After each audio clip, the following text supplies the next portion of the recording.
Is he Jerome right now? No, obviously he's got to. But remember, he was afforded the play of having Reggie White next to him. So when you have Reggie White next to you, you're going to get more latitude when you make a mistake or a false step. You know, I thought Vic answered the question good about Jordan Davis. Jordan still plays a little high. Okay. He's not a 3-down lineman yet. Those 23 reps he had, he was better. No question. They did a nice job of stopping the run against a very dominant run team in Baltimore. I'm pretty shocked, though. I got to say this, though. Corey Simon, Hollis Thomas, probably some of your better interior linemen since Jerome and since that 92-91 Eagle D-line. This kid here is really knocking it out of the ballpark. And so is this Eagle team at 10-2. We're so proud to be able to bring in our friend. By the way, Brian Westbrook is trying to find a time for us, too, because I want to talk to him about Saquon Barkley. Let's bring in our friend here, the voice of the Philadelphia Eagles. He's got to be – you know what I love about Merrill? You know what I love about you, Merrill? You'll look at that 10-2 and go like this, Dan, it's December 3rd, and the war of attrition is still something to be played out yet. So it's always hard to compare because you just don't know what this thing is going to look like in a couple weeks because the NFL is such a changing game. I agree. I agree 100%. I mean, people are talking right now about Saquon Barkley projecting to beat the all-time rushing record of Eric Dickerson. And I'm just thinking about it. First of all, believe it or not, that's the last thing on Saquon's mind. He cares about winning. That's what he cares about. He doesn't care about MVP. He doesn't care about records. He cares about this team winning and winning a Super Bowl. That's what he cares about. But just thinking about it for a moment, suppose this team does continue to win, and suppose you go into week 17 with, or no, it's actually week 18, but their last game of the regular season, which is the 17th. Suppose you go into that game with everything all locked up, whether the Eagles are the 1 seed or the 2 seed, but if they go into that game and winning or losing has no effect on where they stand going into the playoffs, do you really think that Nick Sirianni is going to put, even if there's a chance to break the record, do you really think he's going to put Saquon Barkley out there? And if he asks Saquon Barkley what he wants to do, Saquon Barkley will say whatever is best for this team. I would say this as a former player. I understand coaches have to protect us from ourselves, but I also would tell my coaches, this is a shot at history. We could break an all-time record here that has been there for 40 years. It's 2105. It would also be something for our group to be remembered by, that we were one of those groups that did something that was special. So we would be hard-pressed because anytime, Merrill, in this league, and you know this better than anybody, when there's something that you can do historically, I mean, do you just pass it by? This is historical. Do you just pass it by, though? In a case like, earlier in the season, he had a chance for an all-time, his own personal best record against the Giants. And Nick said, do you want to go back? And Saquon said, let the younger guys eat. And that's what Nick did. So but don't forget this, Dan. If that were the case, again, the Eagles are locked into their playoff spot going into the last game. You can't just put Saquon Barkley out there. No. That means you've got to start the entire offensive line. Then you've got to put, some of the best receivers out there. And chances are you have to put Jalen out there because this is a team thing. Do you really want to risk that? If you ask Saquon deep down, he would say no. I hate you're right. I don't want somebody to step on my ankle under a pile. It's the last part. It's a meaningless game. You're playing for a record. He'll sit. I hate you're right. I hate you're right, but you are right. You can't put that and take that chance, especially if you get a chance to rest your guys 2 weeks going into if you get home field advantage. And like you said, if you wrap everything up, have you been more impressed with Barkley's leadership or his ability? Well, his ability.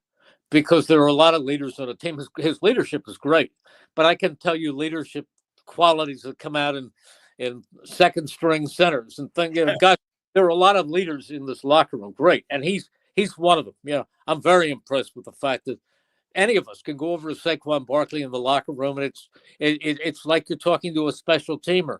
He's just friendly. He's down to earth. He gives you intelligent answers. There's no pretentiousness. I'm impressed with all of that. But his performance is that of the best Eagles running back in modern history. That's what performance is. That's Wilbur Montgomery. That's Ricky Waters. That's Shady. That's Brian Westbrook. McCoy has the records. I'm telling you, I think he needs 110 yards to break Shady McCoy's record. So he'll break that. Have you been? I've asked you this twice, and now I'm going to ask you again because now it's after the 302 performance. Surely you're surprised, Merrill, that this guy's impact on this team. I didn't see this in New York. I mean, he was a good player in New York, but now with the fabulous O-line in front of him, and now with what you have as a defense now that's on the other side of the ball that's giving possessions back, surely you have to be even surprised on what you're seeing week in and week out. Yeah, I'm surprised. I expected a very, very good player.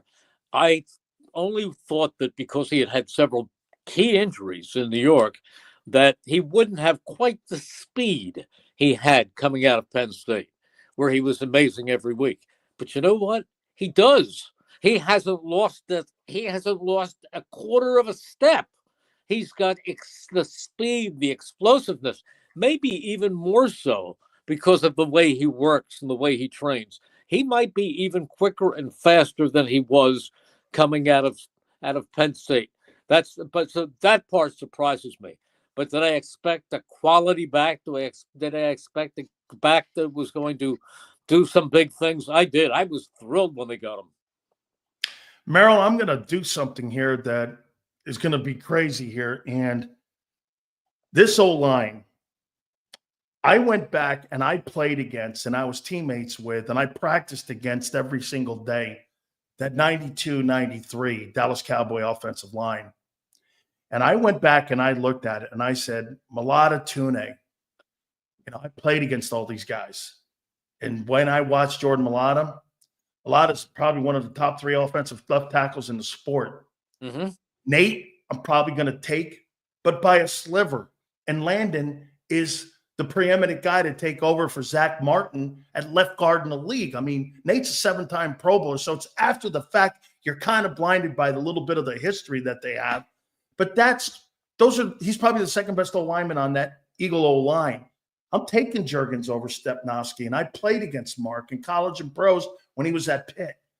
Micaiah Becton has been, you know what? I'll say this to you too. I know everybody wants to sign Zach Martin or Zach Bond, but I'll tell you this. Micaiah Becton's had a better season. He is moving people off the ball at 5 yards a clip. My point, Merrill, is that this O-line might be the best O-line I've seen in 30 years. Is it the best O-line you've seen in the last 30 years? Yeah, just don't forget Lane Johnson. And Lane is over Eric Williams, who Eric Williams was a phenomenal player. And I those guys were my teammates. And I've just got to tell you, I mean, Merrill, this line is absolutely dominating and stunning.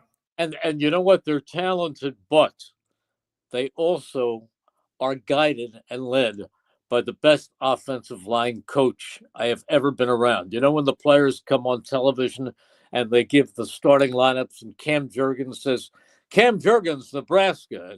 And, they give their colleges. Lane Johnson, Oklahoma. They get to Jordan Mailata and he goes, Jordan Mailata, Stoutland University. Because he never played football before. He came from Australia. He was a rugby player. But it's talent it's talent combined with great coaching. Is there anything that has surprised you about this team this year that at the beginning of the year you may have had second guessing and some question marks? Is there anything that has surprised you to this point here? Still a lot of football to be played, Merrill, but to December 3rd here, has there been anything surprise you?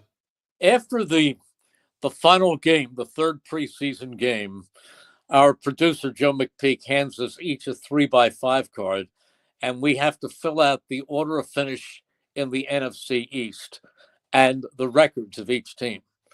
And I picked the Eagles to be 14-3. And everybody laughed at me. And when the Eagles were 2-2, after 4 games, everybody was saying 14-3. And my own son, who was our statistician that day, said, "Dad, this team will not win more than 7 games." I said, "I stand by 14." And I still stand by 14, although it could be 15. Who knows? But they're awfully good. But I thought going into the season they were awfully good. And the reason I wasn't dismayed, even after that horrible loss against Tampa Bay, was because, Dan, you and I have talked about it. I've told you, and I will tell anybody, ignore what you see in September. It is merely a continuation of training camp.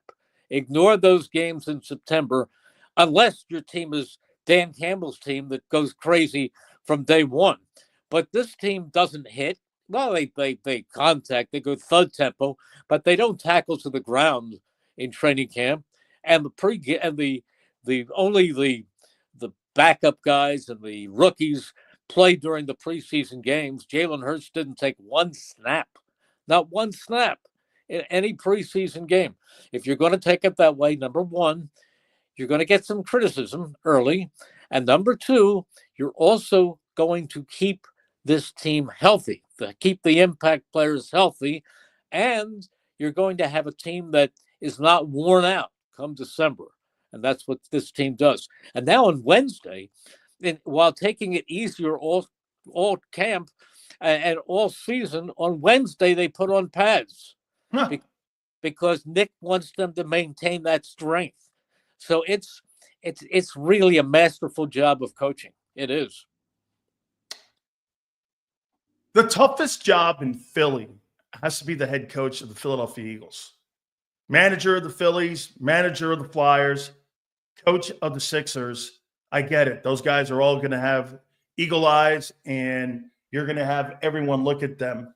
When you look at Nick Sirianni with some of the criticism that he's taken this year, you think he's winning the naysayers over in what he's doing? Because Angelo Cataldi thinks he's the biggest idiot on the planet. And then there's certain people who thinks he's the smartest coach on the planet. There's two sides of it, Merrill. You know how it gets. Well, you know what? Some of the decision making. How do you see this thing with him and how he's handled 2024 in your opinion? Well, number one, the naysayers are all going around saying they never said that. Okay. I liked them all along, but you know what? Jalen Hurts said something this week about his coach having evolved. That Nick has really grown with the job.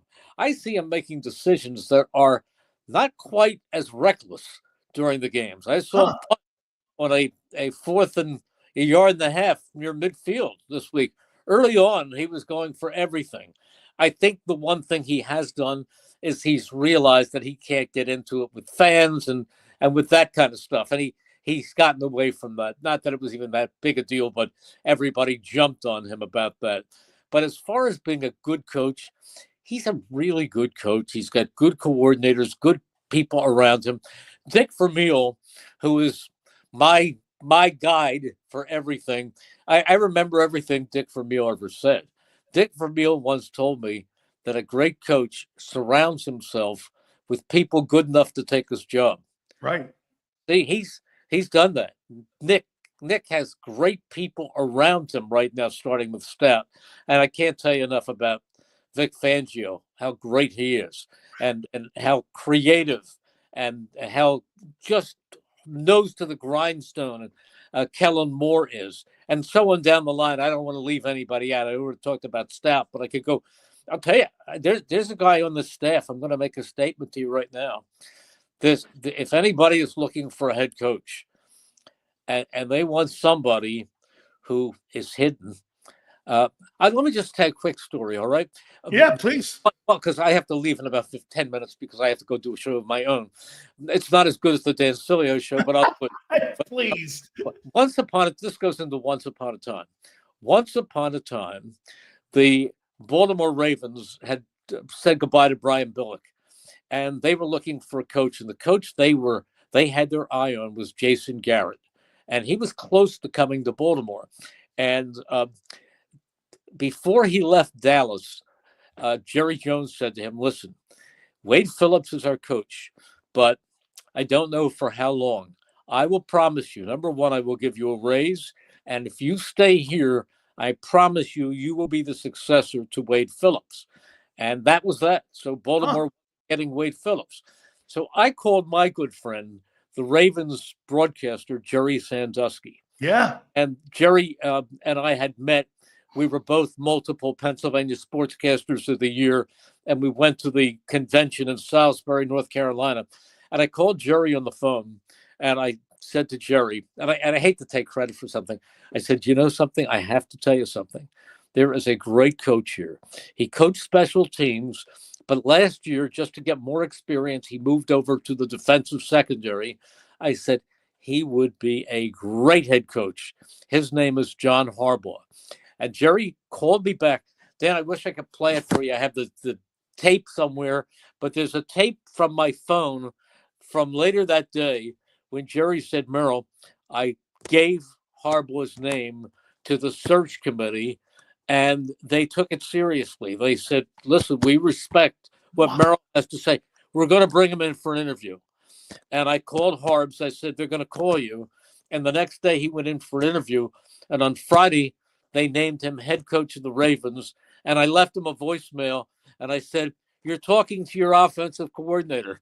Oh, my God. That's the greatest story I've ever heard. That's a true story. That's a true Holy cow. You opened the Ravens' eyes. I had nothing. Listen, I didn't get the job for John Harbaugh. He had to go in there and impress them, which he obviously did. And this is 17 years later. So did I get him the job? No, but I played a small part in getting him noticed. So that's what I did. I'm going to tell you another name right now. If anybody is thinking after that story, who? I'm going to tell you a name right now of a coach who has a great presence, who stands there with authority, who every player looks up to. His name is Michael Clay. He is the special teams coach of the Eagles. He was a star linebacker at Oregon. He could command a 100-man roster. I'm telling you, Michael Clay is somebody that everybody ought to take seriously when they go looking for and start bringing in people for these interviews. I am writing this down. This is a tremendous story here, Merrill. And I know that is phenomenal. By the way, their special teams, I'll play John Harbaugh's special teams in that game, and that was a critical factor in that game. How many times did they put the ball inside the 10-yard line, Merrill, to put that offense, the Ravens, back against the goalpost? Michael Clay's special teams. Absolutely. Yeah. One last question for you. Okay. Do you have any concerns right now without people in the perception? The Eagles right now have the 28th ranked passing offense in pro football. They have the number one rushing attack. They haven't really had to throw the ball to win any games. I'm not saying he's not effective and efficient. I'm saying that they've now tailored it back a little bit. And I actually saw some more RPOs that were being run in that Baltimore game. Just your takeaway on it. Jalen Hurts is having a phenomenal season. He's throwing the ball at completing about close to 70% of his passes. He's got a quarterback rating of over 100. So what if he's not getting garbage time or having to bring them from behind where you threw 40 passes late in the game? It's because the Eagles are leading. The Eagles take the lead early in the third quarter, and then they pound it down your throat. That's what's working. But if Jalen Hurts has to throw, you know what, Dan? He's one of the best pure deep throwers in the game. I haven't seen anybody with better touch deep, and he can throw the bullet on the 15-yard out pattern, and he can throw it through a window this big. He's having a tremendous season. I have stood by him from day one. I'm telling you, he's a great quarterback. He's a top 5 quarterback in my mind. I still can't get over the John Harbaugh, and I love the Harbaughs. That's an absolutely fact. So Merrill goes, you got to talk to my boy, John Harbaugh. Hey, hang on. Let me go to Ozzie Newsome and Steve Biscotti. Hey, this guy, John Harbaugh, who's a special teams coach and down here with Andy, this is the guy you got to look at. Hey, bring him in. Hey, you got the job. Merrill, holy shit. He's that good. Harbs is one of the great coaches and one of the great guys. We used to play golf together, come back on the deck and talk. But Harbs, you knew he was. Look, I'll tell you if the guys have been around 100 years. So there were guys that I looked at as assistant coaches. Not many, but there were a couple of guys that I looked as assistant coaches, and I said they're head coaches. And one was Jeff Fisher many years ago. Yeah, Jeff Fisher was one. One was obviously John Gruden. I didn't know about. I can't take credit for Sean McDermott. I knew he's really bright, very bright, but he's on the quiet side. He's not outgoing, but boy, he's a wonderful coach. Another guy who had that head coach's personality was Ron Rivera, and he had no chance in Washington, but he did take Carolina to a Super Bowl. But these are great coaches, and I'm telling you, I saw it with Harbaugh. There was no doubt with Harbaugh, and in my mind, there is no doubt that Michael Clay will be a great head coach one day for somebody. Fantastic stuff. Have a great call this week against Carolina. That is absolutely great tidbits there, man. Super story. I loved hearing it. If we get Brian Westbrook on, I'll make sure we say hi for you there. But Merrill, he's one of the best guys. You know what I used to call him when he had the ball? After John Wooden, I called him the Wizard of Westbrook. What a great running back. And my God, all purpose too. I mean, way before his time. He's also, you talk about a great person, a great leader, a great locker room guy. Brian Westbrook, just absolutely outstanding. Absolutely. Merrill, thank you for spending time. Have a great show. I appreciate you doing this as always. Thank you, Merrill. Okay. Take care. Bye-bye. You got it. The great Merrill Reese. What an absolutely great story that was about John Harbaugh. And also, too, how about Merrill throwing his name in there for Michael Clay? I like that. Very good. Hey, my friends, don't forget our great friends at BetUS. This is the time of the year where you can team up right now with our great friends at BetUS. We here at JAKIB have done this, and we want you to. We have the YouTube 150 sign-up bonus special all the way up to $2,000. Let me tell you this, too. You can use crypto, 200%, up to $2,000 for your sign-in bonus. Go to betus.com.pa. That's betus.com.pa. Fastest payouts in the business, 24/7 personalized service, 365 days a year. Live wagering on all major games. Go to betus.com.pa. That's betus.com.pa. Do me a favor. Tell them Big Sil sent you.